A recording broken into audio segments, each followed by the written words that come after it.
Dan with Dr. Burns Review, not a doctor. Today we're talking about the Axial Scx10 III Coyote. Going to be doing a little bit of review. Going to be my 2 cents again. And the 2 cents is probably going to be worth watching because it's contrasting different when you go from scale rigs to something like this. Because it's been a while since I've had something like this.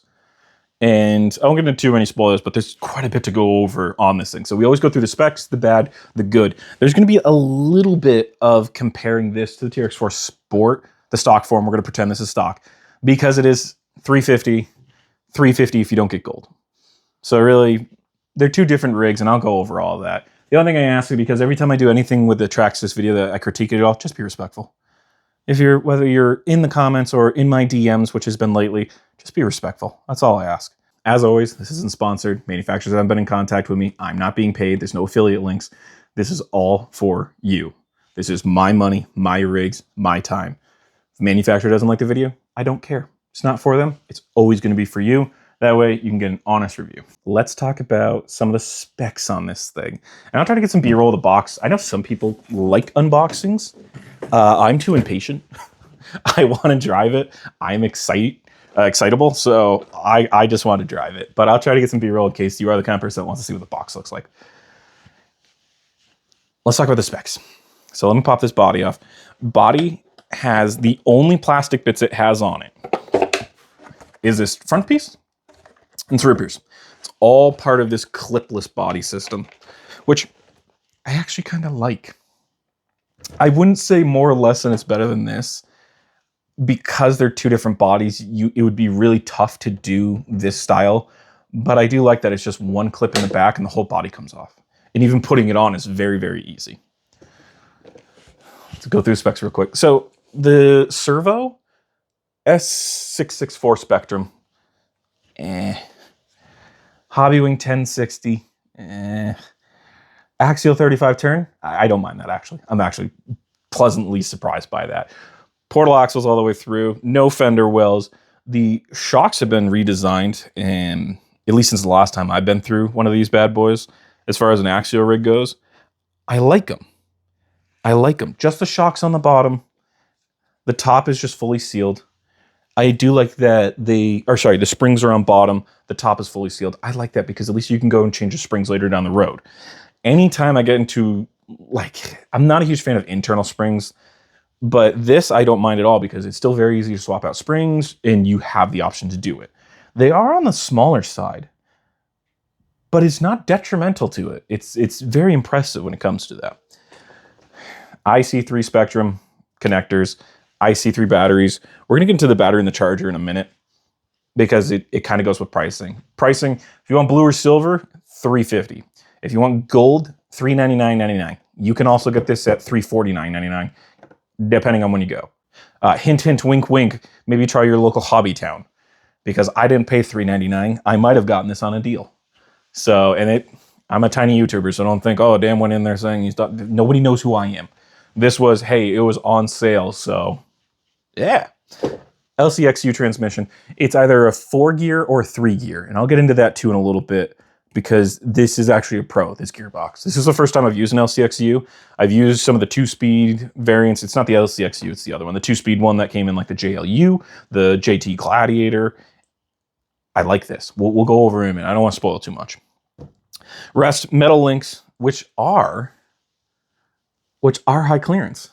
There we go. I'm bad at doing this. It's high clearance links. High clearance links, plastic endpoints, metal ball caps. I like it. So that's the specs. Specs are the boring part, to be really honest with you. But you got to know what you're getting when it comes to review. So let's talk a little bit about the bad. One of the bad I'm going to say is the pricing. I wish, not the pricing in general, I wish the gold you could get without the battery and charger. It was the first time I felt like a kit user where I was like, I don't want ready to run. And this is a true ready to run. You get a charger and a battery. I wanted the gold body though. And the only way to do it was originally I was going to have to spend more money. Thankfully, this one was on sale just for whatever reason. I desperately wanted the gold, but there was no way of doing it without spending the money. And I think that's why the gold didn't do as well, to be honest with you. Because I noticed that the gold a lot of times will be in stock and the blue and silver won't. Because realistically, you don't need the battery and charger. And really, as far as Ready to Run goes, they could have done this as a kit, and I think it would do extremely well, but they haven't yet. So that the pricing's kind of annoying because you're paywalled behind if you want gold like me. If you want blue and silver, then world's your oyster. You're on the better end of this. The Hobbywing 1060 is not nearly enough drag brake for this thing. If you don't know what drag brake is, it's when you're going up a hill like this and the vehicle will roll back down. This thing does not have nearly enough. And this is a complaint to all 1060s. Let's be real. It doesn't matter if you're in the RGT, if you're in the Cross. The Cross was the worst because it was the heaviest, but it just doesn't work. And this is a light rig. I mean, this is light. There's nothing to this. Bear with the water. I tried cleaning it before I started shooting. It's a very light rig. The only downside is that that thing just doesn't do well enough. And I think it has a lot to do with these tires. These tires are 123. They're Proline Trepidor OEs. You need to be very careful about that because these tires are different than the tires I have on my RGT. Those are Proline Trepidors. These are Proline Trepidor OE. So let's get into the nitpicky. One nitpicky is that the battery tray is non-adjustable. This is the size you get. The strap is what you get. They don't have any room for, they don't have like cutouts specifically for Velcro, but you can always wrap it around the whole entire box. But I did notice that. I've got a Z3S short pack, and you really got to stretch this rubber to get it over there. I just feel like it's going to stretch over time. Besides that again, we're getting to the really nitty-gritty nitpicky. The other thing I thought, the shocks, for the first time probably I'm ever going to say, I wish they were just a little bit longer. It does have flex, but I want just a little bit more. But I don't want to change these shocks out. These shocks are really, really good. So, I don't know. I really wish they were just slightly longer, maybe 10 millimeters. Just give me a little bit more. Give me, that 10 millimeters would make night and day difference, but out the box, these are still good. Let me grab that one. I'll take the body off that one too as well.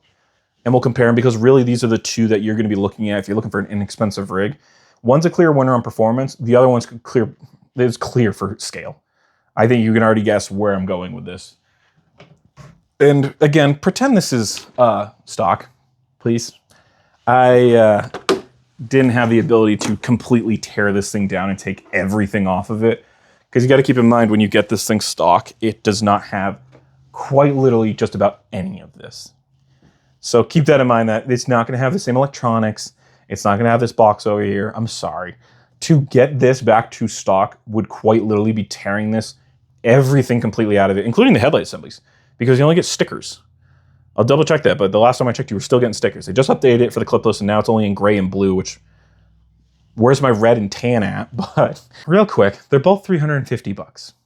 Both of the electronics I could care less about. I will say that the drag brake on the Traxxas system is better, but the Traxxas is also heavier. So it's kind of counterintuitive. It's either way, it's still not super great. So what do you go for when it comes to this? To just keep everything super simple and make everybody's life easy.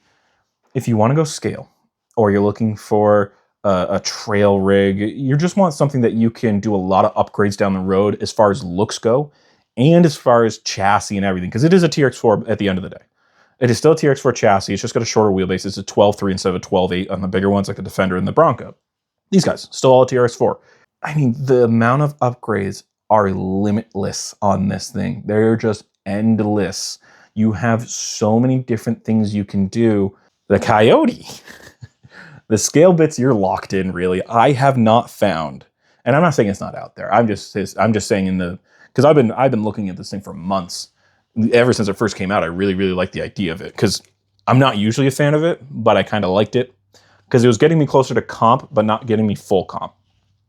There's not a lot of options into this. Now, the cool part is that it has a winch mount in the front. So if you do want to run a servo winch, you're good to go. It has the cutout for a rear winch. It has the cutout for it. I can see the hole. So I kind of thought that was funny. I don't know if you got to cut a hole in the back of this. So this does sort of come preset, but guess what? There's no place to put the servo.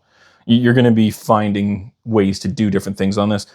I'm getting off topic, but the electronics, yeah, anything can upgrade in electronics, but scale parts, I couldn't find any fender wells. I couldn't inner fender wells because I would have had those. It just makes life easier when you go through mud. There's no inner fender wells. There is no grill kit. There's no light kit. And again, I want to keep on the scale part of things because it's such a comparison. you just can't get really anything for this, which is too bad. It's $350. Why isn't like there are a billion things out there for this? And it's such detrimental because the dig, I was going to get dig for this. I hate dig, but I figured if it's going to be a test rig, it should have it. The dig LCXU transmission is discontinued. What? The LCXU is not that old, and neither is the Coyote. So it being discontinued says a lot of either, one, it didn't sell a lot, but I don't think so, because it's the only way to get dig in this. I think it was more of something else is coming soon. Maybe they're going to do a V2. I have no idea, but I did notice that was discontinued. And Axial's pretty good for discontinuing something and immediately running out of stock. Case in point. But scale bits, you're just not going to get for this thing. There just isn't much. You're going to really pull out the 3D printer. It's just like any of the RGTs and things like that. You know, you've got to just start making custom stuff. You know, the Cross RC, same thing. You just got to be a little creative, and you got to get really aggressive with a 3D printer, and then you get a little farther. So for the scale and upgrades and parts like that, this is going to blow it right out of the water all day. For performance, this all day. All day. I was amazed by the performance on this thing, and we'll dig into it more. I'm just saying, just as a comparison, because they're both $350. If I wanted to just go straight line performance, I didn't care what the body looked like. I didn't care what I had to do to it. I didn't care about anything beyond that. I just wanted an RC crawler that I just wanted to get a little bit of performance out of, and I didn't want to go straight into comp. This would be it. If you're on a budget and you want to like dip your slight toe into the comp world, sort of. Comp rings are on a whole new level. They usually have LCG chassis. They'll have all sorts of different geometry for their suspensions. They'll usually be on a 4-link in the front, depending. This is just to kind of dip your toe in to get something that is really not going for anything scale. It's stickers all the way through. I mean, they both are, but you know, it's not like you can upgrade this one. You can put in headlight assemblies. You can't do that on this. Now, are there things you can do to a TRX-4 Sport to make it extremely good? Yes, but you have to do it. When we talk just straight out the box, it's always going to be this as far as performance goes. It does so much better. This does well. And yes, you can do either inexpensive things or even free things. Flipping the bumpers up, cutting the body, different things like that. You can do free things to a TRX-4 Sport and make it really, really impressive. Especially when you paid nothing for these upgrades. But obviously, I mean, this thing has everything. It has the taillight or the headlight assemblies that are actual headlights. Taillights, same exact thing. It's actually assemblies. And if you ever see anybody that has the white instead of the red, that means they bought the Pro Scale kit. That's the nitpicky. That's the bad. That's comparing it to the TRX-4. I'll never say that the TRX-4 Sport isn't, one, a great deal, and two, a great rig for what it is. There's things that are better and less expensive. I mean, if you want price per performance, the Element Sendero at $275, you got $75 to play with, but we won't get into that. I do like that rig, but there are some heavy downsides to going that way. I would tell you to get I would tell you to get a Red Cat Gen 8. I know people don't like to hear that, but they are pretty good rigs once you do the metal upgrades on the transmission and things like that, if they're still doing that. Let's talk about the good. These tires, I think, are better than the regular Pro lines. It could be placebo. I eventually am going to take those tires off, mount them on the wheels I'm going to use for this, and vice versa. I'm going to try it, but I'm pretty sure these are better. I can't tell you why, because the compounds, this one feels softer. It definitely breaks away a lot easier. Versus this one's a little bit harder. Now, keep in mind that's a G8 compound. I feel like these are the Predator compounds. I can't be for certain. I can only tell you that these are definitely softer. Just taking your thumb across it, they fly over. I mean, you can pinch it and pull it, and I feel like these are these are Predator Trepidors. I have nothing to base that off of besides just the way they feel and the way they act. These do exceptionally well. To the point where I'm almost confused why they don't sell these separately. They probably do as far as like, you know, through Axial as a replacement part kind of thing. What I'm saying is that why don't they sell it from Proline as the Predator compound, or even a softer compound, a G8 soft? I don't get it, because they're there. They're wonderful. They do extremely well. Why are they not being sold? Why isn't it? It's frustrating. Like, this is an amazing tire. This is a very good tire. And it's wonderfully paired with a very light rig. Even though this has some plastics on it, it's still an extremely light body. The chassis is extremely light. It has a great suspension. Why are we not selling this separately? I implore you, if you can find these cheap, like let's say you're on Marketplace or whatever, or eBay, but eBay's much harder to find. If you can find these and they're like 30, 40 bucks, you better go drive and get them. They're so good. I just don't understand it. I just genuinely don't understand why they're either, one, not being marketed more aggressively, or two, just being sold as not a replacement.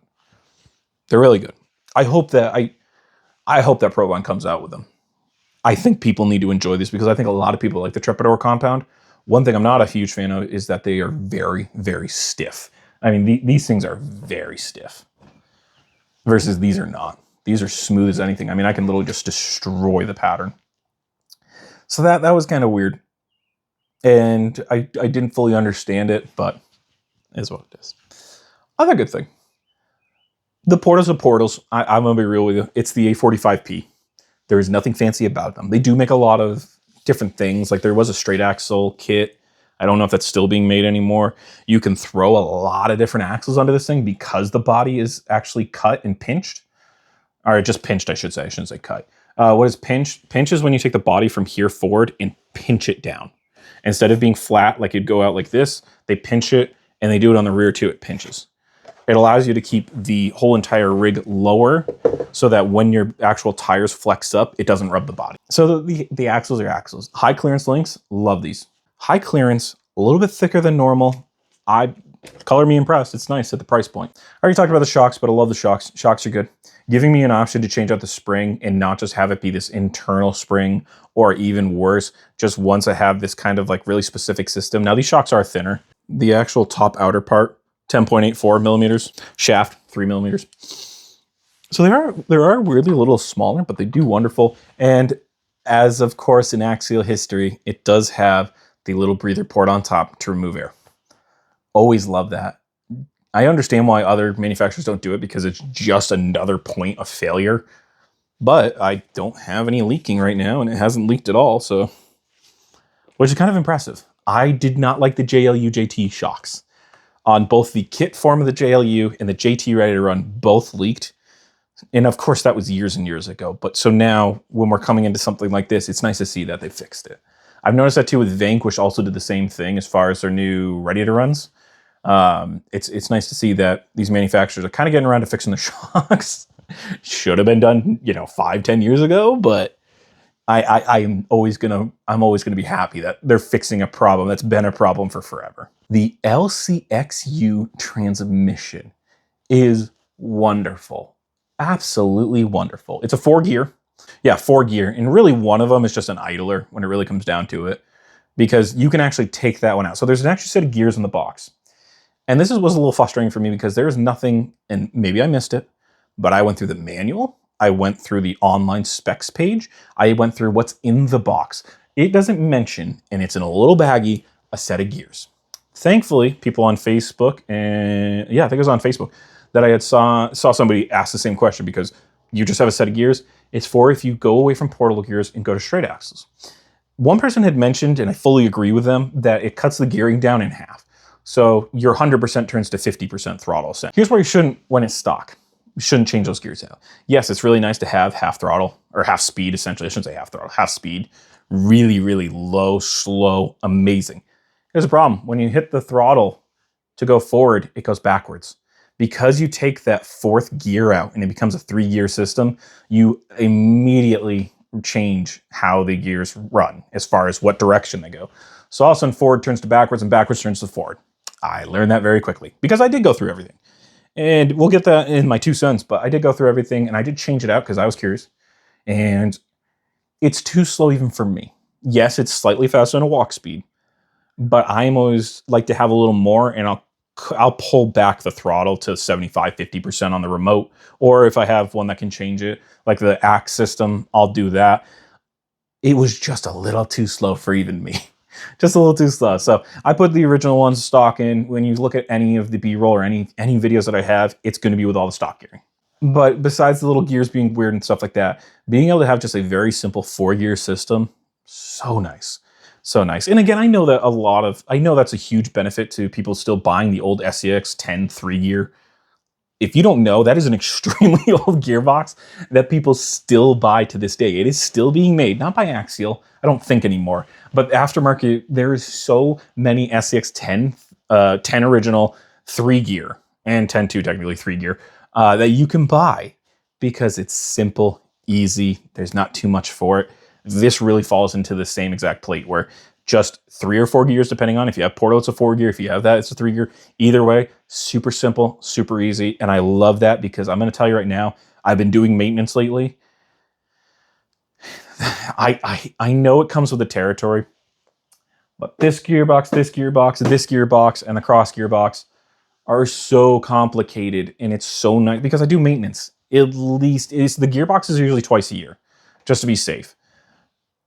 This was so nice to pull open. It wasn't that hard to take out. The only downside is that the front drive shaft, you basically got to leave attached as far as when it's on it.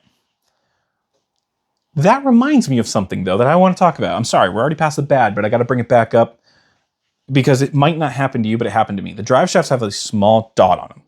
It's embossed out. It's a little tiny dot. My dots were nowhere lined up. And I can assume that they were wrong because they were wrong all the way through. So I'll try to get a picture of it and a video of it. There's just dots on the actual drive shafts. And I would safely assume that you have to have all the dots lined up. Now, maybe I'm an idiot and maybe I'm wrong. I lined all the dots up. It feels like it was just when they put it together, they said, nah, forget that. And it just happened to be somewhere lined up and some weren't. And that's what makes me think that they're supposed to be lined up. Because some were and some weren't, which means they have to be lined up to some extent. So check that. Another just warning, check the grease. We'll get into my 2 cents because that was more of the teardown.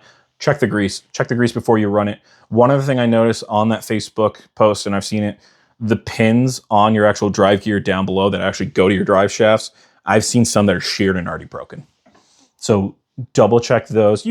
It always goes without saying, but I know there's a lot of new people that are just going to grab it and want to go have fun, and make sure you just check it first. You really should always go through a rig, whether it's ready to run or not. Ready to run does not mean that it's set to go and it's not going to break.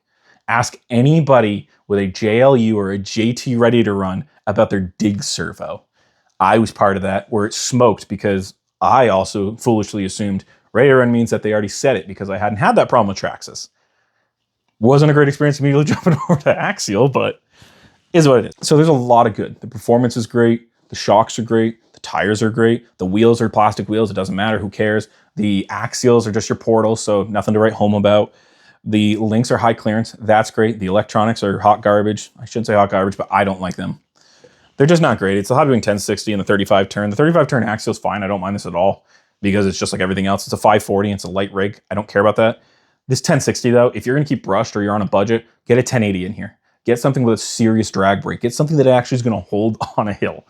So if you want to go budget and you don't want to spend a ton of money, but the problem is that a Hobby Wing 1080 is like $50 now. I'll double check. It might even be $60. If you're doing 50 or $60, why not spend a little bit extra money and get a Hobby Wing Crawler SC? Fusion SC. My opinion. And the servo makes quite a bit of noise. Longevity, who knows? It seemed to work fine, and I think being a light rig is going to extend that, but in the past, I haven't had a lot of great luck with Spectrum servos, especially the original equipments. So all in all, as an unbiased, just keeping everything just straight to the point, to some extent, excellent rig. And I spent my money on this. I've got no reason to tell you it's an excellent rig. It's an excellent rig. And we're going to jump into my 2 cents, but genuinely, it deserves a lot of praise because it just does really, really well. And keep in mind too, I'm always keeping price in the back of my mind. Like the TRX-6 is $700. There's a lot to nitpick on that, and there's a lot more to pull against it when it's expensive. If this thing was $500, I would be reaming it through the coals because it'd be too much money. And if you're new, my reviews are not like 1 through 10 or a number system or anything like that. I just use adjectives. I think it's much easier for people to understand. I think once you go from something and you go to something else, if you have a 1 on this and it's a 2 on this, but then it kind of changes, it sets the bar differently. I'm not a huge fan of that. I respect anybody that can do that because it's extremely impressive to do that over and over and over again. I'm not one of those people. I think it's much simpler and easier to go, it's an excellent rig. There's a bar that is set between 2 points, and you can have a lot of different vehicles in this bar versus, if it's good, excellent, perfect. They'll never be perfect. I'm going to be real with you. excellent's really the highest praise, and it absolutely deserves it. It just really, really good. Let's get into my 2 cents. It is so weird coming from a scale rig, and because all my rigs are scale. It's been a very long time since I've either had a comp rig or I've had a very light rig. It was so weird coming from these and getting to this, because out the box, this would smoke everything I got. It was a frustratingly fun experience, because all I did was just hit lines that I would have never even attempted in any of these, or I would have attempted, but I knew it wasn't going to make it, and this thing just perfectly goes up. No issue. One of the cooler parts, too, is that depending on where the rock is, the front tires stick out beyond the bumper, depending on how high the rock is. But if the rock's low enough and it's below the bumper, the tires stick out. So you can hit an immediate 90-degree cliff and go up it. It was just so much fun. Just so much fun. Not only that, it's nice to always bring a light rig around too. All my rigs are over 10 pounds. Every single one of them is over 10 pounds. This one's the heaviest. This one is 16 and a half pounds. It's because of all the add-ons and, H-Tech and stuff like that. But they're all over 10 pounds. So when you have something that's just super light, it was so nice to just grab this, go throw it in my truck, go down to the river and drive it. I hope that broke. I hate that thing so much. I hope it broke. No, it didn't. I don't know. I say that like I'm not immediately, as soon as this video is done, ripping out all the electronics in this thing. Anyway, it was just such an eye-opening experience hitting some of these just lines that I would have just never thought of unless I was in like a 6x6. And even then, it has a horrible problem of being unsprung and flipping you over in 6x6s. A lot of people forget about that. It just did exceptionally well. It just did so well, and I was so impressed. And it reminded me, and my 2 cents are usually more of just being transparent and honest. It reminded me of how far I've come away from performance. Genuinely, it showed me how far away I have gone, and it is a much more enjoyable experience when you can hit some really fun lines. Because of this, any of these, especially the RGT with a long wheelbase, you're not hitting a lot of lines. Now, the weight does help in some instances, but this just doesn't care. It's light. There's no weights in the wheels. There's nothing. And it was almost insulting. It was almost insulting to have a rig that's $350 absolutely blow the doors off everything else. And pretty much every single one of these has some kind of system in it, as far as like maybe a brushless or what have you, except this one. I ripped it out. It has some kind of system in it and has a good everything. Maybe it has shift servos or whatever have you. It's got upgrades all the way through it. And this stupid thing comes along and just wipes the floor, which is to be expected. This thing it's light. It's geared to be for performance, but I was so impressed with it. The only thing I wasn't impressed with, the drag brake. The drag brake sucks. It absolutely sucks. This drag brake is god-awful. Nah, this thing sucks. Gut it. Me, I put brushless systems in everything. I prefer brushless FOC or anything brushed. But it wasn't bad. And I had the throttle at 50% for 90%. So all the B-roll you see, that throttle was locked at 50%. Because I am a ghost low. There's a few things that you could hit, but being so light, it like to hop a lot. So I usually like to keep that throttle down unless I really need to jump up on something. And let's say, what would I upgrade? I wouldn't touch the links. Wouldn't touch the axles. I would just do the electronics. I wouldn't try to put anything on this. Really, if you don't mind these wheels, you like this KMC style, run them. Run them. Because it's going to take quite a bit to get a tire that works as well as these things do. Without getting into like a Predator, and you'd have to get like a crawler tire or a Hyrex. You got to get into a different tire. If you like the Trepidors, wonderful way to do it. Here's the bad part about my 2 cents, and I'm a little frustrated about. The front axles were completely dry. There was some kind of grease in them at one time or another, but it was powder. It was sawdust, which leads me to believe that these things have been sitting in a warehouse for a very long time, because the rears had a little bit better grease. And a level-headed, just being unbiased, there was not enough grease as far as in the diffs or in the actual LCXU. Could have used a smidge more on mine. The fronts were completely toast all the way through. There was just nothing in them Sorry, as far as the outer portal boxes, the center diff weirdly had more than the rear, but the outer portal boxes, bone dry, bone dry. It was literally just sawdust. I got pictures. It was literally just sawdust. So grease the whole entire rig, go through it. That was one thing that I didn't want to necessarily put in the bad because I can't, nobody else complained about it too much. So without a lot of a majority of people, I have to take it at face value of this was probably just mine. And I might be in the extreme minority. If more people come up, put it in the comments. If you opened yours up and it was bone dry, great. That way other people can see and we can help other people. Because if I'm just not the only person, but nobody else has said about it online, well, then it could be a problem. Body's fine. Super easy to reinforce. I know it sounds stupid because I've complained about it before. I like clear windows, but when you have to reinforce the body, I love sticker windows. Because when you reinforce a body and use drywall tape and use shoe goo, it is next to impossible not to get the shoe goo in the window. Even though you can cut out blue painter's tape, but getting the blue painter's tape up in here can also be a problem. On the wider bodies, it's not too bad, but on something this thin, After recording, Dan, because oopsie, I didn't talk about these. I talked about everything else, but I didn't talk about these guys. I'll try to make it super easy and super simple. If you are brand spanking new to the hobby, you have no idea how lipos work, and you just want something to plug and go and make your life easier, this isn't a bad option as far as when you buy it with the rig. So if you want to spend the extra $50 to just have a little peace of mind, then yes, these are great. It's not the best value, but again, if you're just trying to make your life easy and you're brand spanking new and you don't want to burn your house down or don't want to learn how lipo batteries charge or anything like that, and you're just new to it and you just want to test it and see how it works and see if you're into things like this, then yeah, it's hard to say no, don't do it.